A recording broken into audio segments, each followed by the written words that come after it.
your reaction to it.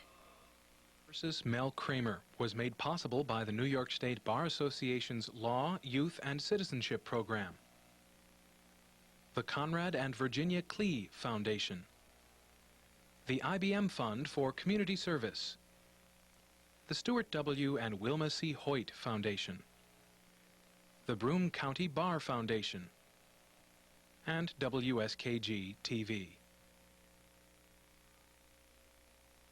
All rise. Sitting on the bench today is the Honorable Judge Price. Be seated, please. Both sides ready? Yes, Your Honor, the people are ready. Defense ready? Better? Yes, You ready to proceed?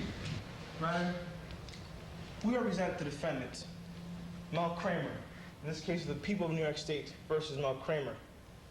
Your Honor, as you will know, it is the prosecution's burden of proving beyond a reasonable doubt that our client is in fact guilty of assault and robbery, each in the second degree.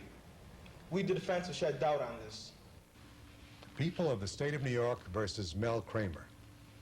That case won't be found in this book, and it shouldn't be, because it's a fictitious case, but one that was tried by thousands of high school students in dozens of courtrooms throughout New York State.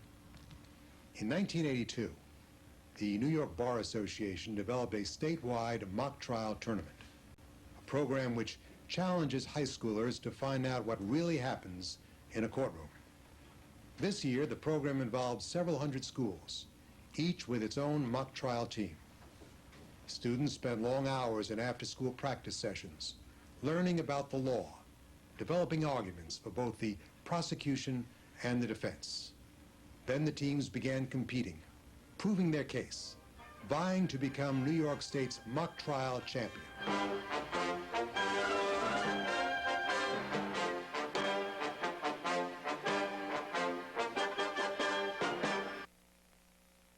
Your Honor, we, the defense, intend to bring out many points throughout the trial, but we'd like you to pay special attention to these 4 points. 1, who actually saw the crime take place? 2, why was the light-colored jacket the only means of identification furnished by any of the prosecution's witnesses? 3, why was the weapon used in the assault never found on Miss Kramer or in the park? 4, why was the wallet that was allegedly stolen by Miss Kramer from Miss Russell never found on Miss Kramer or in the park? I want to be a lawyer when I grow up. Your Honor, some friends of mine told me that, mock trial would be the thing, for good practicing. I hope that I will gain just the legal techniques I need to start myself in law school so I won't feel like I'm in the dark. And also, I'm hoping to meet like a lot of new people and talk with some lawyers, judges, get their opinion on my performance and their comments on how I could better my skills. So here's how you do it. Okay, yeah. Oh, here's how you do it too. If he says that, the guy sitting there say, you didn't give that in your affidavit, did you? Okay. Each year, the program starts up after county tournament leaders receive all the materials they need to begin coordinating the competition. Those materials are developed by the state's Law, Youth, and Citizenship Program and are handed down first to the county organizers, then to the team coaches. In this packet of information is the tournament rules. They give you guidelines in preparing the selection of your teams and witnesses and lawyers and so on. But perhaps most importantly, in the packet itself, they give you what is called the Statement of Stipulated Facts, which is this year's court case. And then the main task of the member schools in the competition is to go through the affidavits that are provided and select witnesses, students who will play these roles, and lawyers who will question them either on direct examination, which allows the witness to tell his story, or cross-examination, where you're trying to put holes in the story of the witnesses. The eyewitnesses and the victims themselves, in terms of the ages, are very close to the ages of the kids that would be participating. The concept of how do you set up the fact pattern and where should they be when the actual crime takes place. You try to use things that the kids can relate to. So we chose, for example, individuals being at somebody's house for a pizza, and other kids meeting at a pizza parlor, and there being a park where kids hang out and so forth, so that they had something that they could relate to and would not have to go, oh my God, I wonder what it would be like to have been at that kind of a place.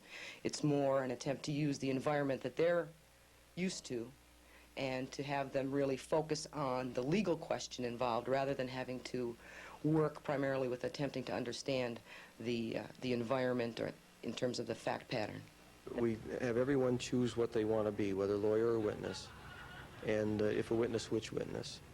And then we just go to practice, and they begin doing it after a little explanation. Wayne Harvey is a history teacher and mock trial coach at Union Endicott High School, the second largest public school district in Broome County. Union Endicott has the best track record of all the mock trial teams in the area, and its program is popular. This year it attracted nearly 3 dozen students. That was 2 dozen too many. They begin to do their thing, and I make subjective judgments about who's good at it and who's not very good at it, and how good are they at it. And then finally, after calling on people to do their role more than once, more than twice, I had to decide who we're going to go on with, because we can't keep such a big group. There's too much to be done, and the group becomes unwieldy. Trying to be fair to 35 people is just impossible.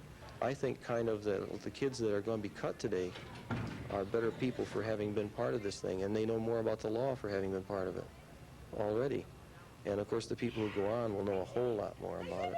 Well, the purpose of the tournament is twofold, actually: to give the students an opportunity to get a greater appreciation and understanding of the judicial system, the legal process, specifically in a courtroom, and how the process works there. And the second purpose, and maybe the greater purpose, is to allow students the opportunity to develop their thinking skills, to react to situations quickly on the run, develops their listening skills, their communication skills, and also gives them an opportunity to do a little bit of acting. Could you please tell the court which person that is? It was him, Mel Kramer. Well, you know, being involved in mock trial, you get to talk to a lot of people in the legal profession, police, lawyers, people like that, and you learn a lot from them about what the legal profession is all about. And there's a lot more work than I first expected, but last year I was a witness, and this year I get to see the other side, and there's a lot more work involved. It's not as easy as they make it out to be, like on Perry Mason or something like that. It's nothing like divorce court or people's court, that's for sure. It's there's a lot more details than I thought, and it's a lot more interesting than I thought. I always thought law was kind of ho-hum, I hope there are no lawyers out there that are going to kill me, but I think this has made it a lot more interesting for me. I want to be a lawyer, so it's helping me to plan for that and help get the feel of it and whether or not I would really like it, whereas other people don't have the opportunity to see what their job will be like.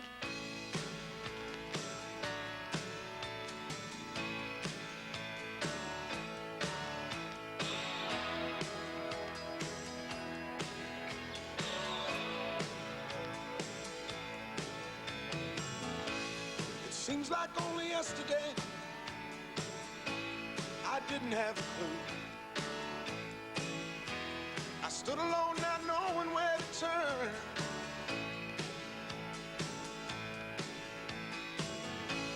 Now suddenly I look around, everything looks new. I don't know why, but I think I'm starting to learn.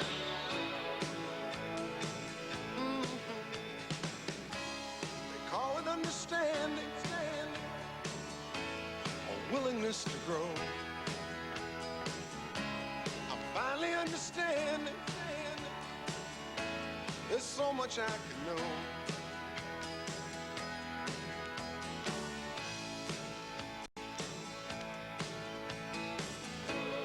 Until the day you came along, I used to just get lost. I only heard the things I wanted to hear.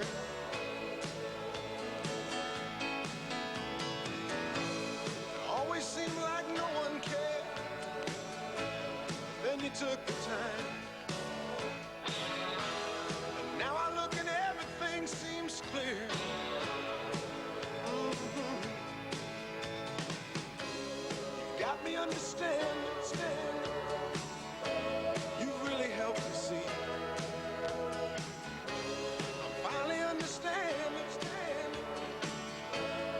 meant so much to me. You've got me understanding. You've given me some pride. I'm finally understanding. You're really on my side. The students, I think, grow enormously. They grow in confidence, they grow in leadership skills, they grow sensitive to social process skills. They develop so many dimensions besides just learning knowledge and law. Mr. Fabrizio said that he would write me a letter of recommendation to get into college if I joined his mock trial team because he thought I had good qualities.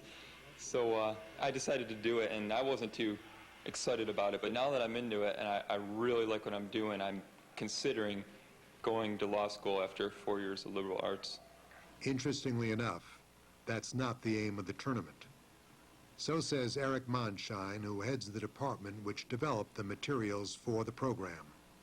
The purpose of the mock trial, as well as law-related education in general, is not to develop tiny little lawyers, but to provide students with skills, whether substantive law or just general speaking skills or critical thinking skills, to become better citizens. And in fact, most of the students do not go on to law school. Initially, when the students first get the packets, the primary objective is just to read it thoroughly and try to absorb as many facts as are in the booklet. After that, they work on various aspects of the trial because they handle everything from the opening arguments through having direct examination of a witness and cross-examination of a witness and then a summation. So the students work on various aspects of the trial throughout the 2-month period. They basically have to get ready, with the lawyer coach being present periodically, basically to offer constructive criticism. We prefer to have the students do the work themselves. That's drawing their own line of questioning, wording questions the way they would word them, so the attorneys only come in and say, I think you'd be sharper if you left this out or put this in. And I think they learn more than if the attorney says, okay, here's the list of questions that I've drawn up for you to use. Read these off when you get into the courtroom. Isn't it just like a little extra piece of evidence for you guys to show that, hey, this guy was here? It's probative enough to our case, although it can be refuted. I myself, I don't put words in their mouths. I simply instruct them on what I know of the technique, as well as perhaps strategy. However, they're responsible for all their own questioning, and I'm there to oversee, which is what I do. So you say, beyond a shadow of a doubt, that you can positively identify a man's face when you can't identify a jacket? Yes or no, Mr. Jackson? I believe that. Yes or no, please. You have to be very determined, and you have to know where you're going.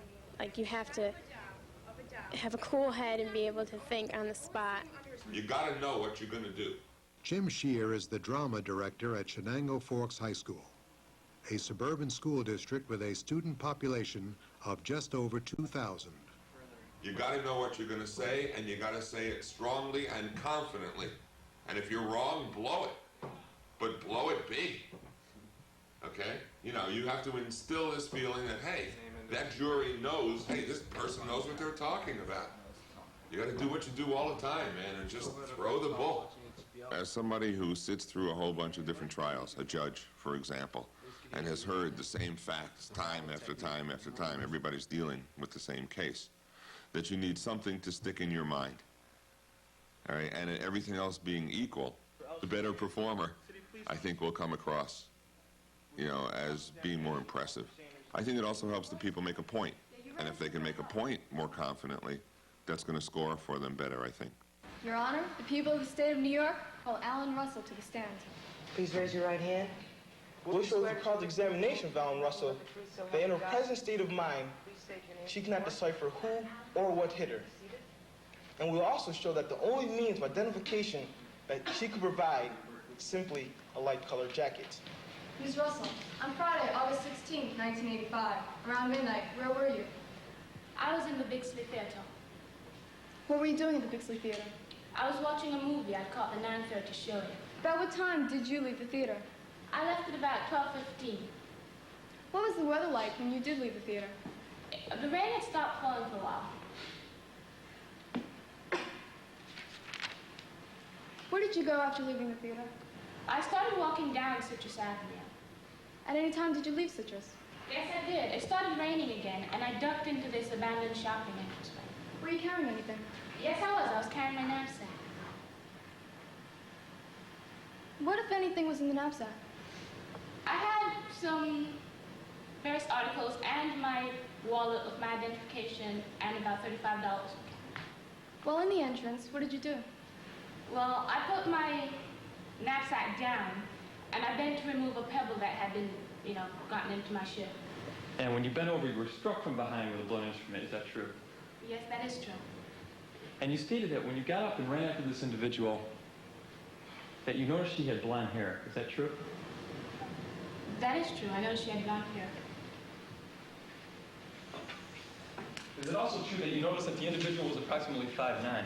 Yes, it is. Do you recognize this document? Yes, I do. What is it? It is my affidavit. Is this your signature at the bottom? Yes, it is. And do you remember putting down everything you remember from the night of August 16, 1985 that you felt was important? Pardon me? Do you remember putting everything in this affidavit on the night of August 16, 1985 that you felt was important? I remember writing down what had happened that night. Can you show me where in your affidavit you stated that the person that had apparently struck you had blonde hair? Objection. He's asking her to read from something that has not been put into evidence. Overruled.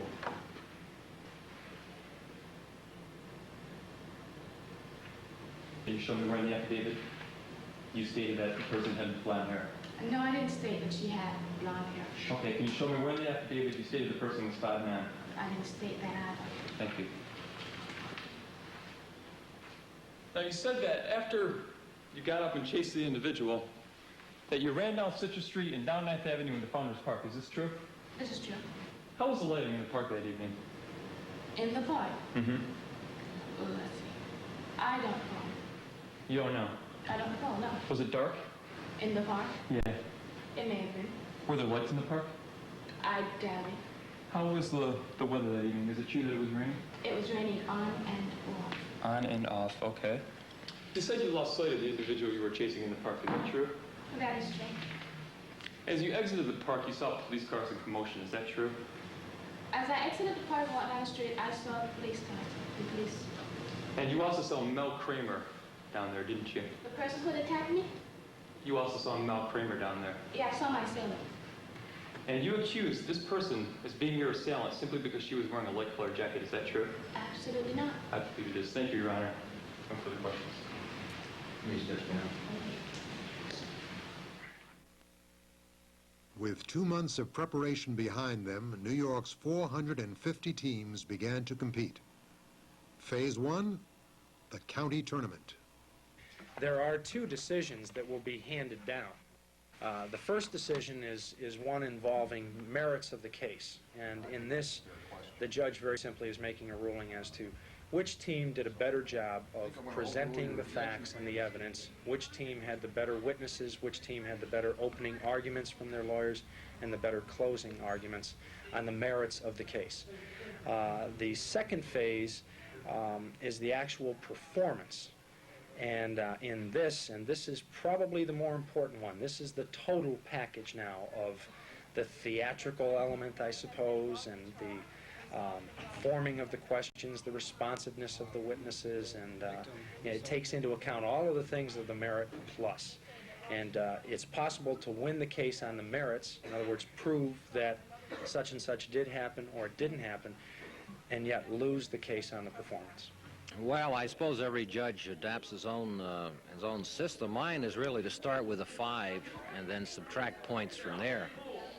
And depending on the role, for example, a witness's performance is based on his or her knowledge of the facts pertaining to her role, knowledge of their statements, of the stipulated facts, and then their ability to perform that role, so to speak, and to give credible testimony that would convince one that they are indeed who they say they are, and know what they say they know. The attorneys are gauged a little bit differently in terms of thoroughness of covering the materials that should be brought out from that particular perspective, poise, articulate questioning, and things of that nature. Broome County Judge Robert Coutant presided this year over the trial of Maine Endwell High School against Shenango Valley. Shenango Valley is a medium-sized school. Last year, it was eliminated after 2 first-round defeats. When we finished up the meets, we had meetings and decided what we had done wrong. The kids knew exactly where their faults were, and we're working on those as our weak points for this year to strengthen so we don't fall into the same traps again. Your friend Jim is a grip, correct? Is a what? Grip. I'm sorry, could you elaborate? I don't... In your affidavit, you stated, see, this guy I graduated from high school with got a job with a movie studio out in California as a grip. Okay, yes, I'm sorry, I just wasn't thinking. His name is Dave, not Jim. A girl who was supposed to play Mel Kramer, she couldn't make it today, so I found out yesterday that I had to be Mel Kramer. So it was very hard. I had to learn all my material, and I did make a mistake during the cross-examination. This 10th grader's mistake may not have been the cause of her school's loss. Nonetheless, Shenango Valley was again almost immediately eliminated from the competition. In Broome County, 2 other schools were also defeated early on. That left 4 competitors to vie for a spot in the county finals. One of those teams was Maine Endwell High School. I'm trying to keep the proper perspective. It's only a competition. And we're going to try and get everybody involved. And I keep reminding myself it's only a competition. It is the performance. But I also keep reminding myself of that feeling that I had last March actually, as we went through that. And I got to tell you, and I know that there are several of you in here that could verify this for me because you two have been involved in athletics. I don't care what anybody says. Losing stinks. Because of my coaching background for several years, I was the head football coach and track coach here. I always had this great belief of you got to get the troops properly motivated and you have to have a pep talk and so on. So that was something that started probably 2 or 3 years ago. It's a tradition that I think they enjoy it. We put some pressure on them, admittedly. Important to win in order to keep the group going, in order to keep the enthusiasm up. But what Dick Lewis always says, the lawyer who works with us, and he's absolutely right, is if kids learn a lot about the law, if kids learn a lot about getting up in front of people and expressing themselves and making a statement of what they feel about how they feel and what they feel about things, that's more important actually than going on. There's no way of getting around the fact that it is a competition. But primarily we have tried to make it an educational experience for the kids. But it is a tournament. And in a way, if you want, our legal system is an adversary system.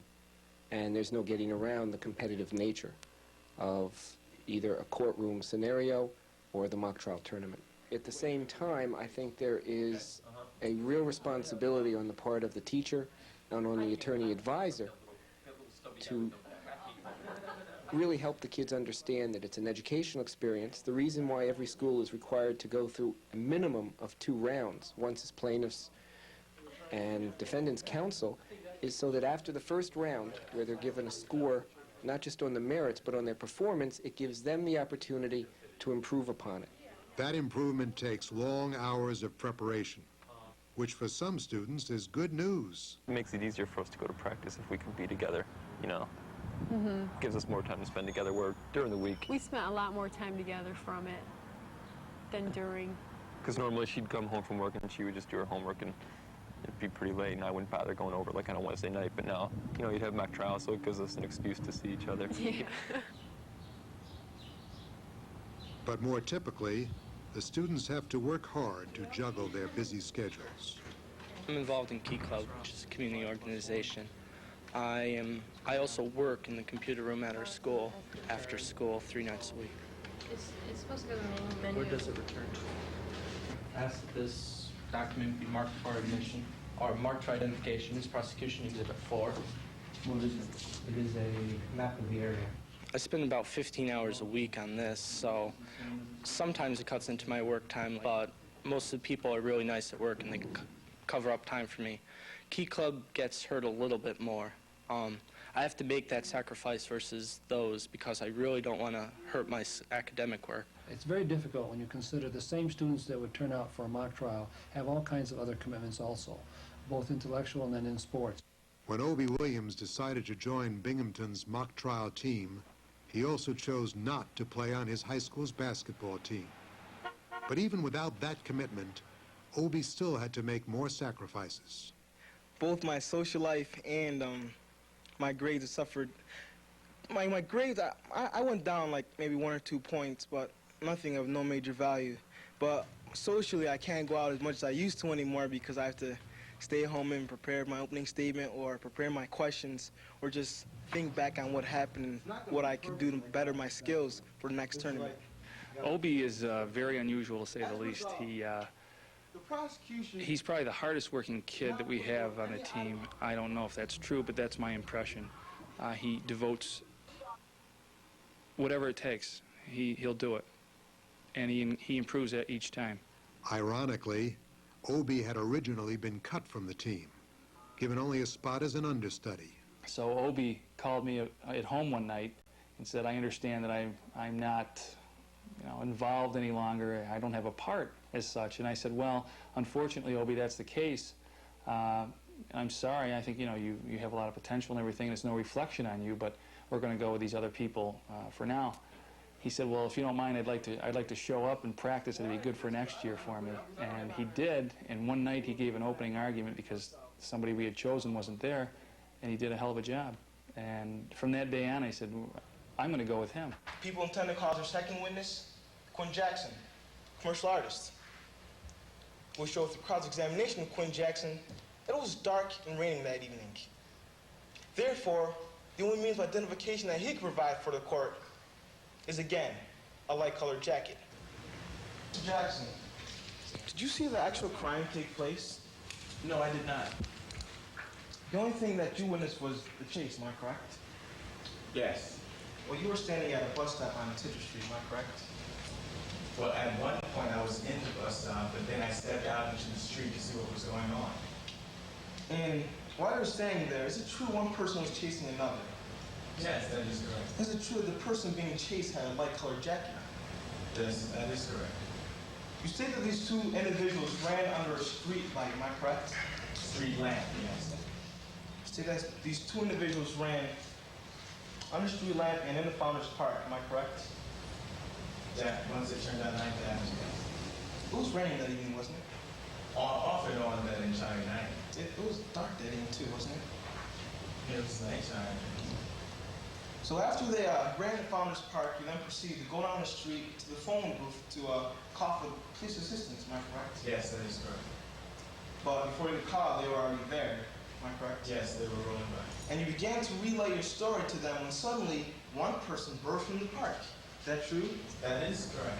Is it true that you exclaimed, "There goes one of them"? I did make that statement, yes. And is it true this person had a light-colored jacket on? Yes. Is it true that another person exited the park? The second person did exit, yes. Is it true that this person also had a light-colored jacket? That person did. And is it also true that you identified this person as the one you saw in the chase while you were on the bus stop? The second person, yes. Definitely. So you identified two people, both wearing a light-colored jacket, within a matter of seconds. Am I correct? Yes. After a series of trials, the county competitions all across New York were each down to 2 teams and 1 final trial. The winners would advance to the regional tournament. In Broome County, the finalists were Union Endicott and Binghamton High Schools. Although those schools are the 2 largest in the county, their mock trial teams were not at all alike. Before this year, Union Endicott had twice won the Broome County competition and twice won the regional competition. Binghamton High School only once reached the county level, and then they were defeated. This year, Union Endicott's mock trial team had only 4 new students, and both the teacher and attorney coaches have been with the program since the start. Binghamton's team, on the other hand, is entirely new, including attorney advisor Jeff Hawkes, who is also relatively new to the field of law. He was admitted to the bar right around the time he started coaching mock trial. I have never had occasion to try a case yet, other than a mock trial. I've been involved in a few pre-trials, and just the other day I was going to try a case, but it was pled. So I haven't gone through a trial, through the full stages of a trial at this point yet. The only veteran to the team is Hugo Fabrizio, teacher-coach for Binghamton High School since the early days of the mock trial program. He considers an all-new team a welcome challenge. They're very, how do you want to say that, flexible and resilient, and that's the kind of quality we would want. They don't have a fixed notion of how to present, and they're very amenable to reason and to the questioning of their colleagues, which is very good. All rise. Clerk's now in session. Ever since when I was younger, it seems like, the more crowds there is, the better I become. Yeah. Like when I was younger, I used to play sports, and the more crowd would come, the better I would play. And I feel like that same way around mock trial. When there's people watching me, I know they're counting on me to come through. So, therefore I feel like a lot more comfortable, and I say to myself, you gotta do what you have to do, and I go out there and do it. But if you could, Miss Jackson, you would try to remove these people from your neighborhood so you could have a safe environment. Well, being a Samaritan and trying, and I'm glad that I could help the community in any way I could. I would if I could. So then I'll take that answer as a yes, am I correct? I guess so, yeah. Thank you, Ms. Jackson. Thank you, Your Honor. I have no further questions this witness. I like cross-examination. They put me in as a defense attorney, and I have so much fun cross-examining someone. Like when I catch them in a lie, I get like so into it, my face turns all red, I get all excited, and I love just like beating them up at the witness stand. Once again, I look through your affidavit and I see no statement in here that says you saw the color of the person's skin. Seems like an important factor to me. Wouldn't you agree? I did the best I could. I've never done these things before. I think you have to be able to think quick on your feet. You can't be afraid to talk in front of people. You can't get nervous. You have to use your personality. You have to be convincing, and that's what people tell me. I can convince anybody of anything, so far I'm doing pretty good at it. I guess when I walk into the courtroom and see everything, it's just the decorum and everything. It just snaps into place. You feel like this is the way you should act when speaking to this man that's sitting above you, and you know you're not going to say something stupid, or you're going to try to make yourself look good. Sometimes you get yourself a little arrogant and a little haughty, and I think all lawyers do that at some point. When I go up there, I think it's me against the witness or me against someone else. I block out everything else. I'm saying that I'm going to do my best, and I'm going to get this done. To me, this competition and this experience this afternoon is a celebration of pride and of potential. I've always thought that it is one of the legacies of our generation to your generation to have placed such a emphasis on the winning. Anyone that has sat where I stood where you stand knows that on this day, in this courtroom, in this competition, there are no losers here. I truly regret that I'm about to lose half of you as friends for a lifetime. The team to advance, to represent all of those in the competition as well as our community will be, whether it should be or not is again open to conjecture, but will be the team that today represented the defendant. Thank you.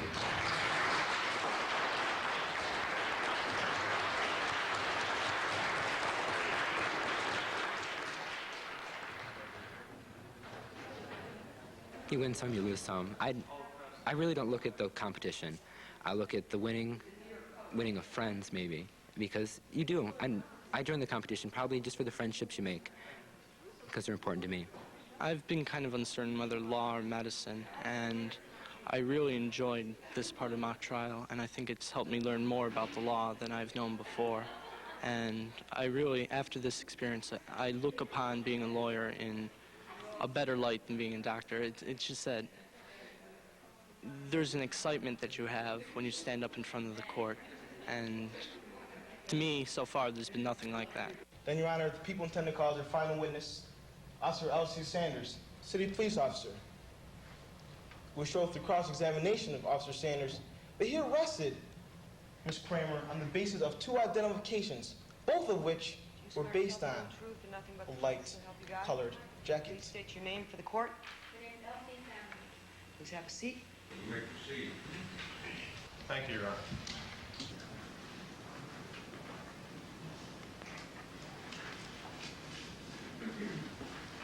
Officer Sanders, it's true, isn't it, that you had occasion to converse with Quinn Jackson on the corner of 10th Avenue and Citrus on the evening of August 16, 1985?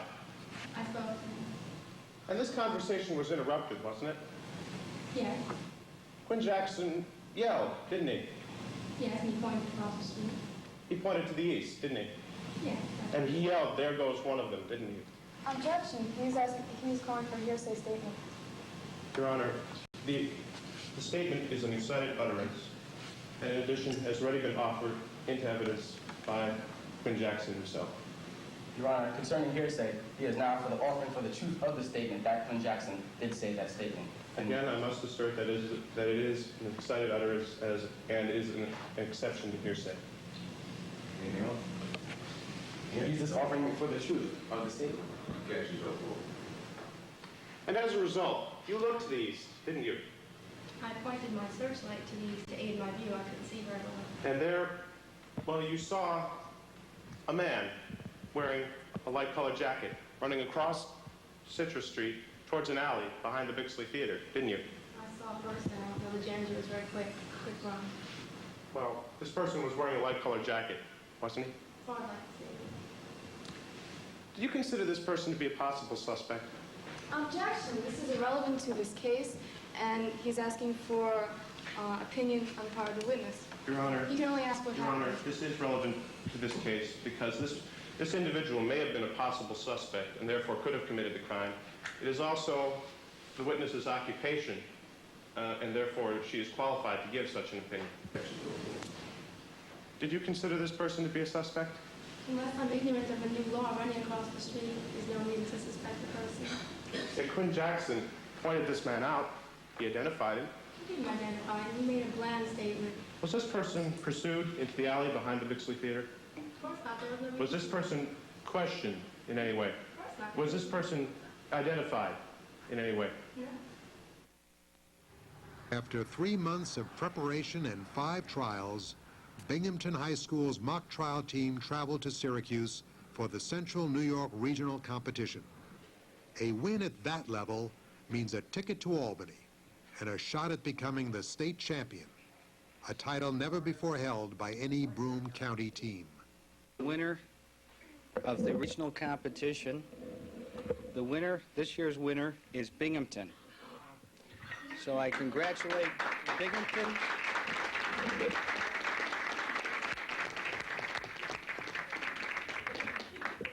And I ask a representative from Binghamton to come forward.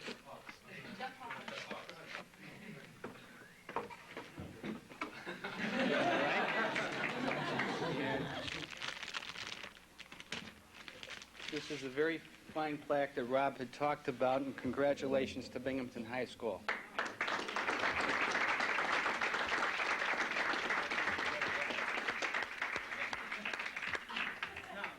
And before I'm done, and before everyone gets to go home, I would like to say this, that it was a very close competition. And I congratulate all the participants because, as everyone has indicated, you did a very fine job. And I know it took a great deal of work to get to here to Syracuse, where this year's regional was held. And I congratulate everyone, and I wish you the best of luck.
Good afternoon. My name is Bill Carroll. I'm the executive director of the New York State Bar. My purpose in being here really is just to welcome you and to extend congratulations to each of you. I know that you've, to this point, survived a very rigorous competition, and obviously you still have the 2.5 days before you. I know that these are going to be busy and exciting days for all of you. You've worked hard to this point, and obviously you've accomplished a lot, and some things remain to be done. I would only like to emphasize that you keep the competition in a proper perspective. Please take time to meet with the members of the other teams, have some fun, work hard, of course, but really look at this as an opportunity to grow on a personal level, as well as looking at purely the competitive side of it. As I said at the outset, you're all winners in the best sense of this. We welcome you, we congratulate you, and I thank you for your time.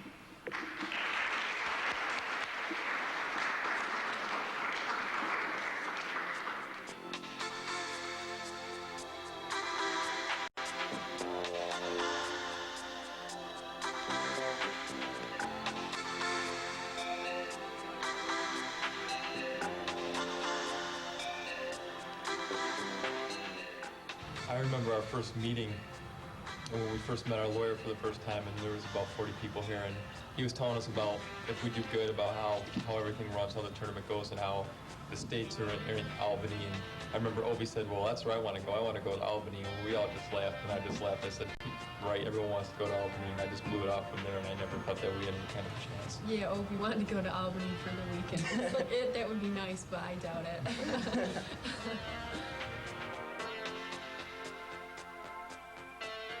I remember way back, this was beginning of the year when we lost to Union Endicott, like our second mock trial, and like everybody, like including myself, was like feeling kind of down and like feeling kind of uncertain about how far we would go, because like in the beginning of the year we started out really bad, but then like we all kind of progressed together. But like I think like when we lost to UE, it was like a really major put down for us. But I told Jeff, our lawyer, that in my heart I just knew that we had the potential and we were gonna make it to Albany. At first he gave it a little chuckle, but on the bus ride back home from Syracuse, I reminded him, and he like gave that same little chuckle but shook his head. I had the confidence because I observed their preparation, and I've always felt that we've had an outstanding competitive team, a winning team. But it's the way it's scored, and it's like taking a lottery. Some judges score one way, some another way. I'm satisfied if the kids get a great deal out of it, and if I know they've given all their effort and they are really champions. And so I had more confidence this year because I thought we gave more life to our performance. We weren't memorizing roles, and if we could handle and field challenging questions, they were able to think quickly, and that was all the measure of the victory. And I think if we had any point edge, it was based on that.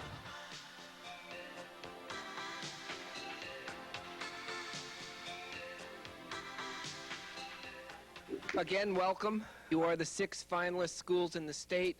For those of you who are not aware, we had over 400 high schools begin this competition. So let's keep in mind, regardless of what happens tomorrow and the 2 schools that go on, even if you came in last here, that's 6th in the state. That's not bad. So keep that in mind. All right? That may not be a consolation when you find out, but later on, I'm sure you'll be telling everyone you came in 6th in the state. Again, what we do want to emphasize is the educational aspects of this tournament. You're here, you are all winners. We wanted these 2.5 days in a way to be an award for you for just getting this far. Unfortunately, only 2 can continue. Only 2 teams can go before the Court of Appeals. If we could, we would have had you all do it, because you already have deserved it. But we can't. Let's tell you who's going against whom. Are you ready? Courtroom number 2. We have Region 4, Mount Vernon, prosecution. The defense will be Region number 2, Binghamton. Then, Your Honor, to further shed doubt on the people's case, we'll present 3 witnesses. First, we'll call Mel Kramer, who's in a sense, Your Honor, a victim herself. We show through direct testimony of Ms. Kramer that she knew nothing of the incident that took place on August 16, 1985, that she was in the wrong place at the wrong time, being accused of a crime she didn't commit. Can you tell the court your age and occupation, please? I'm 19 years old, and I work as an assistant to the master electrician at Wagner's Playland. Can you tell the court of your plans for the night of August 16, 1985? I called some friends to see what they wanted to do, and they wanted to go to a local baseball game, and I'm not into local baseball, so I went to the 9:30 showing at the Bixley Theater.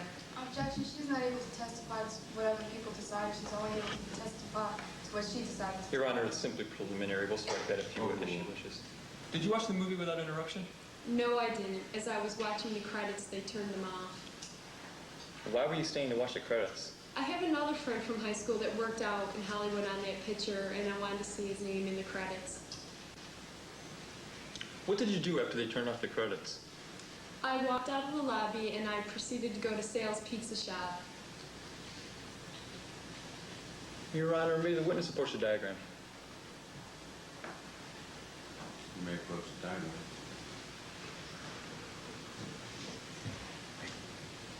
Did you meet your friends at the pizza shop? No, I didn't meet my friends at the pizza shop. Where did you think they were? Well, since I knew I was going to be late, I thought maybe they might have been at Hooligans. I have to ask you this question. Hooligans is directly across the street from the Bixley Theater. Why didn't you simply check Hooligans first, rather than running all the way through the park to Sal's? I knew I was going to be late at Sal's, but I didn't think I was as late as I really was, so I thought maybe since I was late, they went to Hooligans. And did you go to Hooligans that evening? I never made it to Hooligans. I started there. And you have plans to meet your friends at Sal's, is that correct? Yes. Are your friends here to testify on your behalf tonight? No, they're not in court today. And you claim you did go to Sal's Pizzeria that night, didn't you? Yes, I did go to Sal's Pizza. How long would you say you stayed there? Not very long. I noticed my friends weren't there, so I left to go back to Hooligans, see if they were there. Did you ask anyone if your friends had even been there that night? No, I said I stayed for a short time. I walked in, saw my friends weren't there, and then left. You left Sal's and you say you ran through the park again, isn't that correct? I did run back through the park. And someone ran in front of you? Yes, someone did. Did you continue to run behind this person? Yes, I was running to the exit of the park. And you were running behind this person? Excuse me? You were running behind this The person got ahead of me. I lost sight of them in the park. They were running very fast. By the way, did you see a knapsack lying on the path while you were running through the park? No, I didn't. And the person that was running ahead of you continued to run ahead of you in the same direction, isn't that correct? I would think so. I lost sight of him. I already said that. Did you see him leave the park? No, I lost sight of him in the park. After losing sight of this person, you left the park, isn't that correct? Yes, I tried to. You Before I saw the police car with bright lights. Yeah, you ran into a bright light, isn't that correct? Yes, I did. I raised my hand and yelled, "Don't shoot." And you saw a police car? When I saw the bright lights, I saw the police car. And you say you yelled, "Don't shoot." Was anybody pointing a gun at you at this time? No, I saw the bright lights in the police car, and I didn't want to get in the middle of a shootout. It's a crime-infested area. Thank you. No further questions, Your Honor.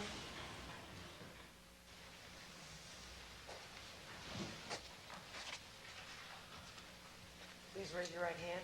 Then, Your Honor, the defense will call as their final witness, Marion Wagner, Ms. Kramer's employer. Mr. Wagner will testify that Ms. Kramer is an exceptional employee in every way possible. Mr. Wagner will further testify that Ms. Kramer makes a substantial amount of money. Thus, she would have no motive to perpetrate the crimes for which she is being charged. Let's see, Mel started off at minimum wage, but because she's such a good worker, she's now at $4.80 an hour. How often does Ms. Kramer get paid? Mel gets paid every week on Fridays. Does she work full-time or part-time? Mel works full-time. She works the standard 40-hour work week. Did she get paid on the evening of Friday, August 16th, 1985? Yes, she did. Thank you, Your Honor. Thank you, Mr. Wagner. I no further questions this witness. Bennett, the closing arguments? Speak on, Your Honor. You may proceed. Your Honor, the defense is well aware of the fact that the prosecution has the burden of proof in this case. However, we did cast doubt in various ways. Before I announce who got more points and who got less, you know that there were some 450 schools that competed across the state. And I know that you've heard this before, but you haven't heard it from me, so listen one more time. If anybody gets here, they've won no less, by my calculation, than some 5 or more trials. They were the best in their county, they were the best in their region, and they're all winners. I'm going to announce the teams in order of the points that they scored, starting with the 5th place winners for the state of New York. Our 5th place winner in the state of New York this year, I say this because there was a tie for one of the other places, was Jamaica High School.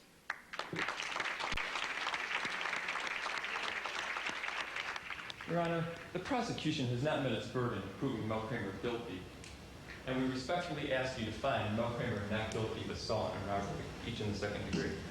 Thank you. This year, the 4th place winner in New York State was Mount Vernon. A judge trial is one that has no jury to determine the facts. The judge is both the finder of the facts and the authority on the law. This is a heavy burden. But in a criminal case such as this, we must never forget that the prosecution's burden is to prove the defendant's guilt beyond a reasonable doubt. And in doing so, must establish each element of the crimes charged beyond a reasonable doubt. Our law prescribes that if a set of facts produce 2 inferences, one consistent with guilt and one consistent with innocence, then the defendant is entitled to that inference of innocence in his or her favor. Find the defendant not guilty, the record shall be sealed, defendant released. To add to the suspense, there was a tie for 3rd between Albany High School and Binghamton High School.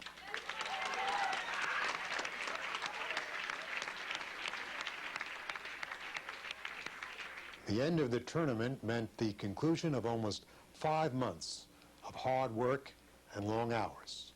There was some disappointment because they weren't first, but there was great pride because in 1 year they took their team to 3rd place in the state.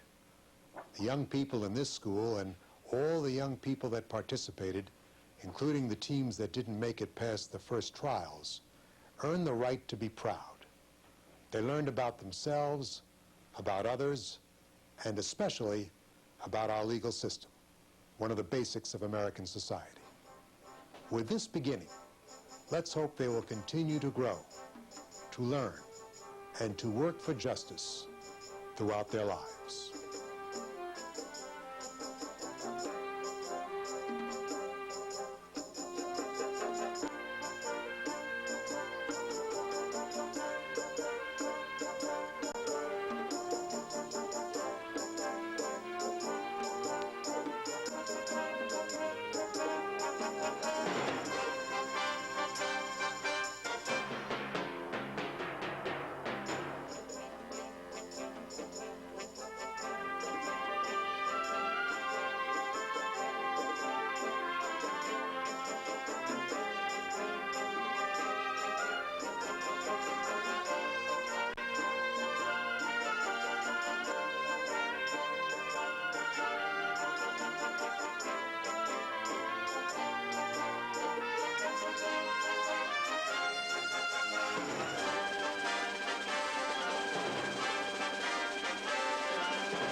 The People versus Mel Kramer was made possible by the New York State Bar Association's Law, Youth, and Citizenship Program, the Conrad and Virginia Klee Foundation, the IBM Fund for Community Service, the Stuart W. and Wilma C. Hoyt Foundation, the Broome County Bar Foundation, and WSKG-TV. This has been a WSKG-TV